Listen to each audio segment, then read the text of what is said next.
ನಮಸ್ಕಾರ, ನಾನು ಶಂಕರ್ ಹೆಗ್ಡೆ. ಇತ್ತೀಚೆಗೆ ಯಾರೋ ಸೆಲೆಬ್ರಿಟಿ ಸತ್ತೋದ್ರಂತೆ. ಆ ಜಾತಕದಲ್ಲಿ 8ನೇ ಮನೆಯಲ್ಲಿ ತುಂಬ ಗ್ರಹಗಳಿದ್ದರಿಂದ ಯಾರೋ ಜ್ಯೋತಿಷ್ ಹೇಳಿದಂತೆ ಸತ್ತೋಗ್ಬಿಡ್ತೀನಿ ಅಂತ.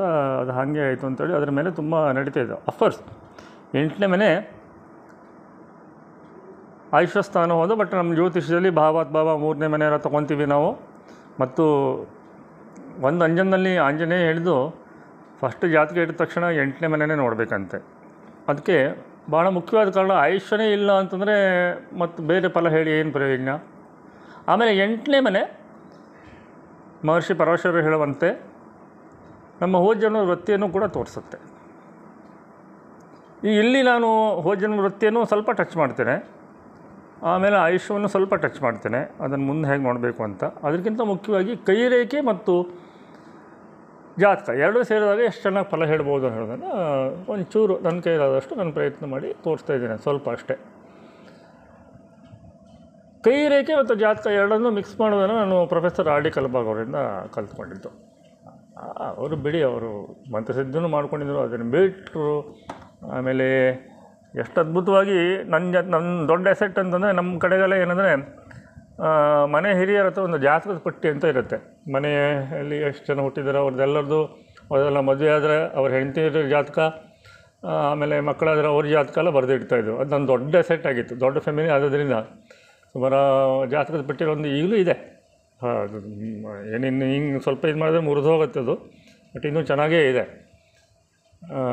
ಒಂದು 25 ಜಾತಕ ಅದರಲ್ಲಿ ಇತ್ತೇನೋ ಆಗಲೇ. ನನ್ನ ದೊಡ್ಡ ಎಸೆಟ್ ಆಗಿತ್ತು ಕಲಿಬೇಕಿದ್ರೆ. ಆಗಿನ ಕಾಲದಲ್ಲಿ ಪಂಚಾಂಗ ನೋಡಿ ಕಲಿಬೇಕಿದ್ರೆ ದಶಾಭುಕ್ತಿ ಕೈಯಿಂದ ಕ್ಯಾಲ್ಕುಲೇಟ್ ಮಾಡಬೇಕು. ಎಲ್ಲ ಸಾಫ್ಟ್ವೇರೆಲ್ಲ ಇತ್ತು, ಕೈಯಿಂದ ಕ್ಯಾಲ್ಕುಲೇಟ್ ಮಾಡ್ತಿದ್ವಿ ನಾವೆಲ್ಲ. ನವಾಂಶ ಎಲ್ಲ ಕೈಯಿಂದ, ದೇಶಕೋಣ ಕೈಯಿಂದ ಹಾಕ್ತಿದ್ವಿ. ಅಂದರೆ ಲೆಕ್ಕಾಚಾರ ಅದು ಗಟ್ಟಿ ಪಲಯದಲ್ಲಿ. ಈಗಿನ ಥರ ಸಾಫ್ಟ್ವೇರ್ ಇರಲಿಲ್ಲ. ಅವನ್ಯಾರೋ ಮೂರ್ಖ ಹೇಳಿದ್ದಾರೆ ನನಗೇನು ಜ್ಯೋತಿಷ್ಯ ಬರುತ್ತೆ, ಎಲ್ಲ ಸಾಫ್ಟ್ವೇರಿಂದ 10,000 ಸಾಫ್ಟ್ವೇರ್ ಅಂತ. ನಾನು ಯೂಸ್ ಮಾಡ್ತಿರೋ ಸಾಫ್ಟ್ವೇರ್ 10,000 ಅದಲ್ಲ. ಅದು 10,000 ಸಿಕ್ಕರೆ 10 ತೊಗೊತೀನಿ ನಾಳೆ. ಮತ್ತೆ ಮೂರ್ಖ. ನಾನು 9ನೇ ಕ್ಲಾಸಿಗೆ ನಾನು ಪಂಚಾಂಗ ನೋಡೋದನ್ನು ಕಲ್ತಿದ್ದೀನಿ. ನನ್ನಮ್ಮ ಹೇಳ್ಕೊಟ್ಟಿದ್ದಾರೆ, ಬಿಡಿ ಅಂತ. ಅಲ್ಲ, ಏನು ಇದು ಮಾಡಿ ಪ್ರಯೋಜನ ಇಲ್ಲ. ಡಾಕ್ಟರ್ಸ್ಗಿಂತ ಮೇಲೆ ಹೋಗ್ತಾರೆ ಇವರು. ಎವಿಡೆನ್ಸ್ ಬೇಸ್ಡ್ ಮೆಡಿಕಲ್ ಸೈನ್ಸ್ಗಿಂತ ಇವರು ಮುಂದೆ ಹೇಳೋ ಥರ ಮಾತಾಡ್ತಾರೆ. ಮದುವೆಗೆ ಮುಹೂರ್ತ ಇಡ್ಲಿಕ್ಕೆ ಬರುತ್ತೆ ಅಂತಂದರೆ ಎಲ್ಲದಕ್ಕೂ ಮುಹೂರ್ತ ಇಡ್ಲಿಕ್ಕೆ ಬರುತ್ತೆ, ಒಳ್ಳೆ ಕೇಸ್ ಕಡೆಗೆ.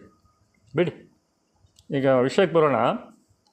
8ನೇ ಮನೆ ನೋಡಿ, ಇಲ್ಲಿ ನಾನು ಚಂದ್ರಕಾಂತ್ ಜಾತಕ ಹಾಕಿದ್ದೀನಿ. 8ನೇ ಮನೆ ನಮ್ಮ ಹೋದ ಜನ್ಮದ ವೃತ್ತಿಯನ್ನು ತೋರಿಸುತ್ತೆ. 8ನೇ ಮನೆಯಲ್ಲಿ ಭಾಳ ಗ್ರಹಗಳಿದ್ದರೆ ಸತ್ತೋಗ್ತಾರೆ ಬೇಗ ಅಂತಿದ್ರೆ, ಅಮಿತಾಬ್ ಬಚ್ಚನ್ ಅವ್ರ ಜಾತಕ ಹಾಕಿದ್ದೀನಿ ನೋಡಿ. ಎಷ್ಟೊಂದು ಗ್ರಹಗಳು 8ನೇ ಮನೆಯಲ್ಲಿವೆ. ಅದು ರಾಶಿ ಕುಂಡ್ಲಿ. ಆ 2 ಗಂಟೆಲ್ಲ ಆಗಿನ ಕಾಲದಲ್ಲಿ ಎಷ್ಟೊಂದು ಜನ ಹುಟ್ಟಿರ್ಬೋದು, 1,500 ಜನ ಹುಟ್ಟಿರ್ಬೋದಾ. ಅವರಲ್ಲಿ ಮತ್ತೊಬ್ಬ ಯಾಕೆ ಅಮಿತಾಬ್ ಬಚ್ಚನ್ ಹುಟ್ಟಲಿಲ್ಲ, ಇದನ್ನೇ ಕೇಳ್ತಾರೆ ಭಾಳ ಜನ.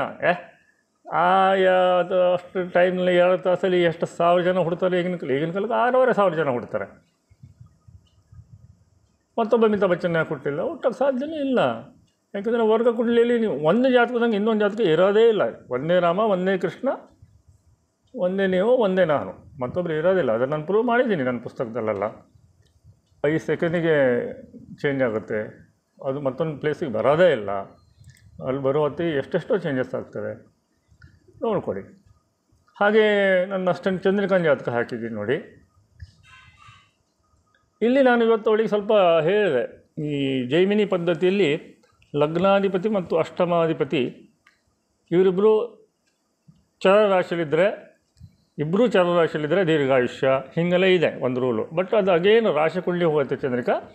ಒಂದು ಕೆಲಸ ಮಾಡಿ, ರಾಶಿ, ನವಾಂಶ, ದ್ರೇಷ್ಕೋಣ, ಷಷ್ಠ್ಯಂಶ ನೀವು ಟ್ರೈ ಮಾಡಿ. ಜ್ಯೋತಿಷ್ಯ ಬರೋದು ನೀವು ಟ್ರೈ ಮಾಡಿ. 4 ತಗೊಳ್ಳಿ. ನಮ್ಮ ಹತ್ರ ಬೇಕಷ್ಟು ಸೇವ್ಡ್ ಹಾರೋಸ್ಕೋಪ್ಸ್ ಇದೆ. 30,000ದಿಂದ 40,000 ಸೇವ್ಡ್ ಹಾರೋಸ್ಕೋಪ್ಸ್ ನನ್ನ ಹತ್ರನೇ ಇದೆ. ಅದರಲ್ಲಿ ಕೆಲವೊಂದಿಷ್ಟು ಇನ್ಬಿಲ್ಟ್ ಹಾರೋಸ್ಕೋಪ್ಸ್ ಇವೆ ಪರಾಶರ ಲೈಟಲ್ಲಿ. ಸೊ ನೋಡಿಕೊಂಡು ಸ್ಯಾಂಪಲ್ ಸೈಜ್ ಕೊಟ್ಟಿದ್ದೀನಿ. 20 ಅಲ್ಪಾಯುಗಳಿಗೆ, 20 ಮಧ್ಯಾಯು, 20 ಪೂರ್ಣಾಯು ನೋಡಿಬಿಟ್ಟು ಇದಿಷ್ಟನ್ನು ಸೇರಿಸ್ಬಿಟ್ಟು ಅವರೇಜ್ ತೆಗೀರಿ ಅಂತ. ಬರೀ ರಾಶಿ ಕುಂಡಿಗೆ ಅಲ್ಲ ಅಂತ. ಈಗ ಉದಾಹರಣೆಗೆ ನನ್ನ ಜಾತಕದಲ್ಲಿ ಲಗ್ನಾಧಿಪತಿ ಅಷ್ಟಮಾಧಿಪತಿ ಎರಡೂ ಕುಜಿನೇ. ಆತ ಹುಚ್ಚನಾಗಿ 10ನೇ ಮನೇಲಿ ಕೂತ್ಕೊಂಡಿದ್ದಾನೆ. ನನ್ನ ಜಾತಕ ಗೊತ್ತಿದ್ದವರೆಲ್ಲ ಗೊತ್ತಿದೆ ಅದು. ಸೊ ಅದು ದೀರ್ಘಾಯುಷ್ಯ ಅಂತ ಹೇಳುತ್ತೆ. ಬಟ್ ನನಗೆ ತುಂಬ ದೀರ್ಘಾಯುಷ್ಯ ಇಲ್ಲ, ಅದು ನನಗೆ ಗೊತ್ತಿದೆ.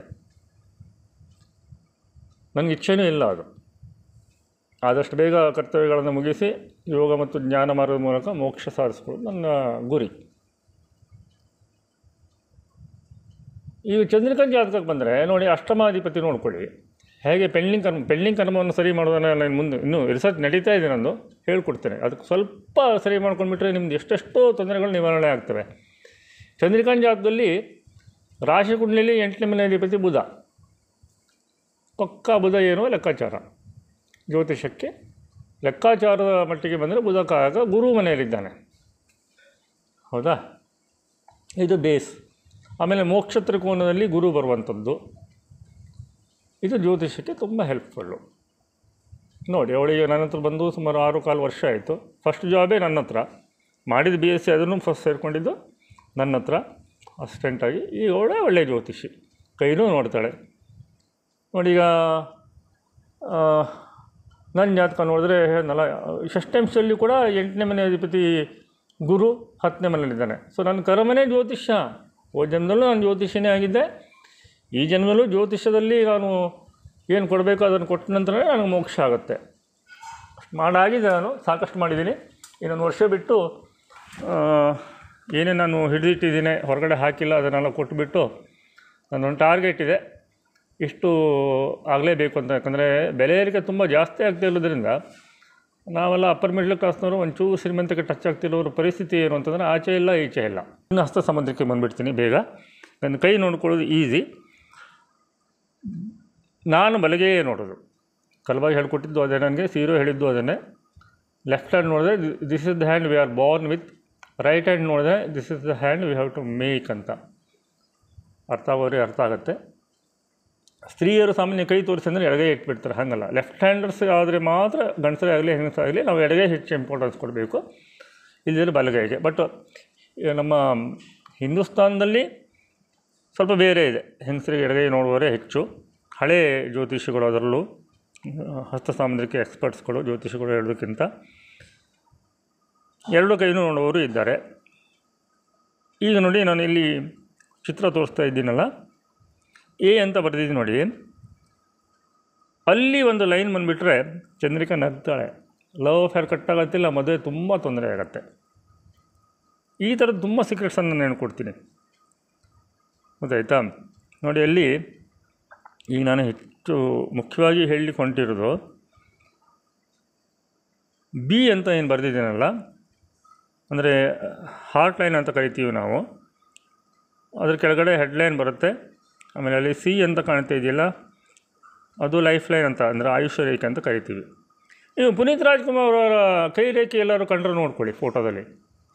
ಈ ವಿಡಿಯೋ ಎಡಿಟಿಂಗ್ ಆಗುವಾಗ ಸರಿಯಾದ ರೇಖೆ ಕಂಡ್ರೆ ನನ್ನ ಮಗ ಹಾಕಿರ್ತಾನೆ ಅದನ್ನು ನೋಡಿ. ಆ ಆಯುಷ್ಯ ರೇಖೆ ಪುನೀತ್ ರಾಜ್ಕುಮಾರ್ ಕೈಯಲ್ಲಿ ನಾನು ಡಿ ಅಂತ ಒಂದು ಮಾರ್ಕ್ ಮಾಡಿದ್ದೀನಿ ನೋಡಿ, ಅಲ್ಲಿಗೆ ಸ್ಟಾಪ್ ಆಗುತ್ತೆ. ಅದು ಅರ್ಧ ಆಯುಷ್ಯ ಅಂತ ತೋರಿಸುತ್ತದು. ಬಟ್ ನೀವೇ ಕೈ ನೋಡ್ಕೊಂಡು ಡಿಸಿಷನ್ ತೊಗೊಳಕ್ಕೆ ಹೋಗ್ಬೇಡಿ, ಇದಕ್ಕೆಲ್ಲ ತುಂಬ ಎಕ್ಸ್ಪೀರಿಯೆನ್ಸ್ ಬೇಕು. ನಾನು ನನ್ನ ಹೈಸ್ಕೂಲಿಂದ ಕೈ ನೋಡ್ತಾ ಬಂದಿದ್ದೀನಿ. ಸಾವಿರಾರು ಕೈಗಳನ್ನು ನೋಡಿದ ಮೇಲೆ ಅಷ್ಟೇ ಕರೆಕ್ಟಾಗಿ ಗೊತ್ತಾಗುತ್ತೆ. ಅದರಲ್ಲೂ ಕೆಲವೊಂದು ಪಾಯಿಂಟ್ಸ್ಗಳನ್ನೆಲ್ಲ ನಾವು ಲೆನ್ಸ್ ಹಾಕಿ ನೋಡಬೇಕಾಗತ್ತೆ. ಅಲ್ಲಿ ಕೆಲವೊಂದು ಪ್ರೊಟೆಕ್ಷನ್ ಲೈನ್ಸ್ಗಳು ಅಥವಾ ಸ್ಕ್ವೇರ್ ಬಂದುಬಿಟ್ರೆ ಪ್ರೊಟೆಕ್ಷನ್ ಆಗುತ್ತೆ ಪರಿಹಾರ ಮಾಡಿದಾಗ, ಹೀಗೆಲ್ಲ ಇರ್ತವೆ. ಸೊ ಹೆಚ್ಚು ನಾನು ಹೇಳೋಕ್ಕೆ ಹೋಗೋದಿಲ್ಲ. ಬಟ್ ಅಲ್ಲಿ ಎ ಜಾಗದಲ್ಲಿ ಆ ಲೈನ್ ಬಂದರೆ ನಾನು ಚಂದ್ರಿಕೆಲ್ಲ ನಗ್ತೀವಿ. ಅದರಲ್ಲೂ ಜಾತಕದಲ್ಲಿ ನಮಗೆ ಅಷ್ಟಕವರ್ಗ 7ನೇ ಮನೆ ಕಡಿಮೆ ಬಂತು, ರಾಹುಕೇತುಗಳು ಬಂದರು, ನವಾಂಶದಲ್ಲಿ ಬಂತು ರಾಹುಕೇತು, ಶುಕ್ರ ದ್ವಿಸವಾಶಿದ್ದು ಅಫ್ಲಿಕ್ಟ್ ಆಗಿದ್ದಾನೆ ಅಂತಂದ್ರಲ್ಲ, 3ರಲ್ಲಿ ಒಂದು ತೊಂದರೆ ಆಗೇ ಆಗುತ್ತೆ. ಒಂದೇ ಲವ್ ಕಟ್ಟಾಗತ್ತೆ, ಇಲ್ಲ ಲವ್ ಮ್ಯಾರೇಜ್ ಆಗಿ ತೊಂದರೆ ಆಗುತ್ತೆ, ಇಲ್ಲ ಮದುವೆನೇ ಹಾಳಾಗತ್ತೆ, ಇಲ್ಲ ಮದುವೆನೇ ಆಗೋದಿಲ್ಲ. ಬಿ ರೇಖೆನೂ ಹಾಗೇ, ಅದು ಹಾರ್ಟ್ ಲೈನ್ ಅಂತ ಕರಿತೀವಿ ನಾವು. ಮ್ಯಾರೇಜ್ ಲೈನ್ಸ್ ಅಂತ ಹಾಕಿದ್ದೀನಲ್ಲ, ಅದ್ರ ಕೆಳಗಡೆ ಇದೆಯಲ್ಲ, ಬಿ ರೇಖೆಗಳು ನೇರವಾಗಿ ಹಾರ್ಟ್ ಲೈನಿಂದ ಹೆಡ್ ಲೈನ್ ಅಂತ ಕರಿತೀವಿ ನಾವು. ಅದಕ್ಕೆ ಮೇಲೆ ಟಚ್ ಆದರೆ ಲವ್ ಫೇಲ್ ಆಗೇ ಆಗುತ್ತೆ. ಭಾಳ ಕೇರ್ಫುಲ್ಲಾಗಿರಬೇಕು ಅಂಥವ್ರು ಲವ್ ಮಾಡುವಾಗ, ಆಯಿತಾ? ಆಮೇಲೆ ಡಿಯಲ್ಲಿ ಇನ್ನೊಂದು, ಅದು ಕೆಲವೊಂದು ಸಲ ಆಯುಷ್ಯ ರೇಖೆ ಅರ್ಧಕ್ಕೆ ನಿಲ್ಲದೇ ಇದ್ರೂ ಒಂಥರ ಇಂಟು ಮಾರ್ಕು ಕಟ್ಟಾಗಿ ಬರುವಂಥದ್ದು, ಹೊಡ್ಕೊಂಡು ಹೋಗೋದು, ಛೇದನ ರೇಖೆಗಳಂತ ಇರ್ತವೆ. ಅದು ಬಂದ್ರೂ ತೊಂದರೆ ಆಗುತ್ತೆ. ಬಟ್ ನೀವೇ ನೋಡಿಕೊಂಡು ಭಾಳ ಡಿಸಿಷನ್ ತೊಗೊಳಕ್ಕೆ ಹೋಗಿಬಿಡಿ. ಇದಕ್ಕೆ ಅನುಭವ ಬೇಕು. ಅಪ್ಪ ಚಂದ್ರಿಕಾ ಎಕ್ಸ್ಪರ್ಟ್ ಈಗ 6 ವರ್ಷದಿಂದ ಕಲಿತಾ ಇರೋದನ್ನು 6 ವರ್ಷ ಆಯಿತು. 5 ವರ್ಷದಿಂದ ಭಾಳ ಚೆನ್ನಾಗಿ ಕಲಿತಿದ್ದಾಳೆ, ಅನುಷ್ಠಾನ ಮಾಡ್ತಿದ್ದಾಳೆ. ಅವಳು ಮಂತ್ರಿಸಿದ ಗಿಡಮೂಲಿಕೆಗಳು ವರ್ಕ್ ಆಗ್ತಾಯಿವೆ. ಸುಮ್ಮನೆ 6 ತಿಂಗಳ ಅಪಾಯಿಂಟ್ಮೆಂಟ್ ಇಲ್ಲ, 20,000 ಅರ್ಜೆಂಟಿಗೆ ಹೇಳುವರ್ಕಿಂತಲ್ಲ ಪಾಪ 600 ರೂಪಾಯಿಗೆ ಚಂದ್ರಿಕಾ ಭಾಳ ಚೆನ್ನಾಗಿ ನೋಡ್ಕೊಡ್ತಾಳೆ. ಕೈ ರೇಖೆನೂ ನೋಡ್ತಾಳೆ, ಜಾತಕನೂ ನೋಡ್ತಾಳೆ, ಪ್ರಶ್ನೆನೂ ನೋಡ್ತಾಳೆ. ಅವಳಿಗೆ ಟಾಸ್ಕು ಕೊಟ್ಟಿದ್ದೀನಿ. ಜೈಮಿನಿಲಿ ಇದೆಯಲ್ಲ ಅದು ಹೇಳಿದ್ನಲ್ಲ, ಈಗ ರಾಶಿ, ನವಾಂಶ, ದ್ರೇಷ್ಕೋಣ, ಷಷ್ಠ್ಯಂಶ ಎಲ್ಲ ನೋಡಿಬಿಟ್ಟು ಆ್ಯಾವ್ರೇಜ್ ತೆಗೀರಿ ಅಂತ ಹೇಳಿದ್ದೀನಿ. ನೋಡೋಣ ಎಷ್ಟು ಮಾಡ್ತಾಳೆ ಅಂತ. ನಾಳೆ ನಾಡ್ದು ಒಳಗಡೆ ನಾವೊಂದು ರೆಡಿ ಮಾಡ್ತೀವಿ, ಅದು ನೆಕ್ಸ್ಟ್ ವೀಡಿಯೋದಲ್ಲಿ ಹಾಕ್ತೀನಿ. ಈಗ ಸದ್ಯಕ್ಕೆ ಇಷ್ಟು ಇಟ್ಕೊಳ್ಳಿ, ಪ್ಯಾನಿಕ್ ಆಗಬೇಡಿ. ಮತ್ತು ನಾನು ಆಯುಷ್ಯದ ಬಗ್ಗೆ ಹೇಳಬೇಕಿದ್ರೆ ಭಾಳ ಕೇರ್ಫುಲ್ ಇರ್ತೀನಿ ಈಗ. ಯಾಕಂದರೆ ನನ್ನ ಪರ್ಸೆಂಟೇಜ್ ಸಿಕ್ಕಾಪಟ್ಟೆ ಹಾಗಿತ್ತು ಆಯುಷ್ಯದ ಬಗ್ಗೆ. ಆಮೇಲೆ ನನಗೆ ವಾರ್ನಿಂಗೂ ಬಂತು ಆಂಜನೇಯನಿಂದ, ಅಷ್ಟು ಮುಖದ ಮೇಲೆ ಹೊಡೆದಂಗೆ ಹೇಳಬೇಡ ಅಂತ. ಹಾಗಾಗಿ ಕೆಲ ವರ್ಷಗಳಿಂದ ನಾನು ಒಂದು 5-6 ವರ್ಷದಿಂದ ನನ್ನ ಗುರು ಹೇಳ್ದಂಗೆ ಹೇಳ್ತಾ ಇದ್ದೇನೆ. 3 ತಿಂಗಳಲ್ಲಿ ಸಾಯ್ತಾರೆ, 4 ತಿಂಗಳಲ್ಲಿ ಸಾಯ್ತಾರೆ ಅಂತ ಗೊತ್ತಿದ್ದರೂ ಕೂಡ ಅವರ ಆಸೆಗಳಿರ್ತಾವಲ್ಲ ಬದುಕಬೇಕು ಅಂತ. ದೇವರಿದ್ದನ್ನು ನೋಡ್ಕೊಳ್ಳೋಣ ಹೀಗೆ ಹೇಳ್ತೀನಿ ನಾನು. ಇಲ್ಲ ನೀವು ಹೋಗ್ತೀರಿ ಅಂತ ಹೇಳೋದಿಲ್ಲ. ಬಟ್ ಗುರುಗಳು ಇನ್ನೊಂದು ಹೇಳಿದ್ದಾರೆ, ತುಂಬ ಬಡವರು ಆದರೆ ಪಾಪ ಸಾಲ ಎಲ್ಲ ಮಾಡ್ಕೊಂಡು ಆಪ್ರೇಷನ್ ಎಲ್ಲ ಮಾಡ್ಲಿಕ್ಕೆ ಹೋಗಿಬಿಡ್ತಾರೆ, ಅವ್ರಿಗೆ ಸ್ವಲ್ಪ ಎಚ್ಚರಿಕೆ ಕೊಡಬೇಕು, ದುಡ್ಡು ಖರ್ಚು ಮಾಡುವಾಗ ಸ್ವಲ್ಪ ಹುಷಾರು ಅಂತ ಹಿಂಗೆ ಹೇಳ್ತೀವಿ. ಅದು ಇಂಡೈರೆಕ್ಟ್ ಆಗಿರುತ್ತೆ. ಅದರ ಬಗ್ಗೆ ಮತ್ತೆ ವೀಡಿಯೋ ಮಾಡ್ತೀವಿ. ಹೇಗೆ ಹೇಳಬೇಕು ಅನ್ನೋದು ಇದೆ. ಎಷ್ಟೇ ಟೆಕ್ನಾಲಜಿ ಮುಂದುವರೆದ್ರೂ ನಮ್ಮ ಎಕ್ಸ್ಪೀರಿಯೆನ್ಸು, ನಮ್ಮ ಮಾತು, ವಾಕ್ಪಟುವು ಅಂದರೆ ಜ್ಯೋತಿಷಗಳ ಒಂದು ಲಕ್ಷಣದಲ್ಲಿ ವಾಕ್ಪಟು, ಅವನು ಮಾತಾಡಲಿಕ್ಕೆ ಎಕ್ಸ್ಪರ್ಟ್ ಆಗಿರಬೇಕಂತೆ, ಅದು ಕೂಡ ಬರುತ್ತೆ. ಇಷ್ಟು ಹೇಳ್ತಾ ಈ ವಿಡಿಯೋ ಮುಗಿಸ್ತಿದ್ದೀನಿ. ಮತ್ತೆ ಸಿಗೋಣ. ಇದನ್ನು ಮುಂದುವರಿಸ್ತೀನಿ, ಈ ಸೀರೀಸ್ ತೋರಿಸ್ತೀನಿ ನೋಡಿ, ರಿಸರ್ಚ್ ಮಾಡಿ ತೋರಿಸ್ತೀನಿ. ಸ್ಯಾಂಪಲ್ ಸೈಜು ಅಲ್ಪಾಯಿಗೆ ಒಂದು 25 ಜಾತಕ, ಮಧ್ಯಾಯಿಗೆ ಒಂದು 25 ಜಾತಕ, ಪೂರ್ಣಾಯಿಗೆ ಒಂದು 25 ಜಾತಕ, ರಾಶಿ, ನವಾಂಶ, ದ್ರೇಷ್ಕೋಣ, ಷಷ್ಠ್ಯಂಶ ಎಲ್ಲ ಕಡೆಗೆ ಎವರೇಜ್ ತೆಗಿಲಿಕ್ಕೆ ಹೇಳಿದ್ದೀನಿ. ಲಗ್ನ ಅಷ್ಟಮಾಧಿಪತಿಗಳ ಕಾಂಬಿನೇಷನು ಜೈಮಿನಿಯಲ್ಲಿ ಹೇಳಿದಂಥದ್ದು. ನೋಡಬಿಡೋಣ. ನೀವು ಜ್ಯೋತಿಷ್ಯ ಗೊತ್ತಿದ್ದಾದರೆ ನೀವು ಈ ಥರ ಟ್ರೈ ಮಾಡಿ, ಎಲ್ಲ ತೆಗೆದು ಎವರೇಜ್ ತೆಗೀರಿ, ಸರಿ ಬರುತ್ತೆ ಇಲ್ವೋ ನೋಡಿ. ಚಂದ್ರಿಕೆ ಇವತ್ತು ಒಂದು ಜಾತಕ ಟೆಸ್ಟ್ ಮಾಡಿದ್ಲು, ರಾಶಿಯಲ್ಲಿ ಬರಲಿಲ್ಲ, ನವಾಂಶದಲ್ಲೂ ಬರಲಿಲ್ಲ, ಷಷ್ಠಂಶದಲ್ಲಿ ಬಂದುಬಿಡ್ತು, ಸುಸೈಡ್ ಮಾಡ್ಕೊಂಡು ಕೇಸೋದು, ಅಲ್ಪಾಯು ಬಂದುಬಿಡ್ತು ಅಲ್ಲಿ. ಈ ಥರ ನೀವು ಟ್ರೈ ಮಾಡಿ. ಮುಂದಿನ ವಿಡಿಯೋದಲ್ಲಿ ಮತ್ತಿಷ್ಟು ಮಾತಾಡ್ತೀನಿ. ನಮಸ್ಕಾರ.